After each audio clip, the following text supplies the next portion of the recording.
SMG, we're daily with Father Jason. We are on day 27. Minsan, pinapapasok ka na, gusto mo pa rin sa labas. Sa Ebanghelyo ngayon, may nakapagtatakang sitwasyon. Si Maria at ang mga pinsan ni Jesus ay nasa labas ng bahay. Nagpasabi sila sa mga tao sa loob, narito ang iyong ina, nasa labas. Ngunit si Jesus ay napatingin doon sa mga nakapaligid sa kanya sa loob ng bahay at ang sabi sa kanila, "Sino ba ang aking ina, ang aking kapatid, ang aking pamilya?" Sila na gumagawa ng kalooban ng Diyos. Nakapagtataka, parang winawalang bahala si Maria at winawalang bahala ang pamilya. Ngunit may gusto kasing ituro si Jesus sa mga nakikinig sa kanya.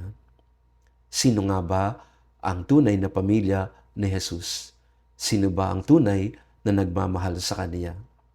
Hindi siya lumabas, sa halip, inanyayahan nila ang mga tao na pumasok. Ang kalooban ng Diyos ay pumasok tayo sa puso niya, pumasok tayo sa tahanan niya, pumasok tayo sa kalooban niya at plano niya para sa atin. Bakit hindi na kailangang pumasok ni Maria sa bahay? Kasi naroon na siya, nanatili na siya, hindi siya umiwalay kailanman kay Jesus. Kaya hindi yun pang-iinsulto sa kanya.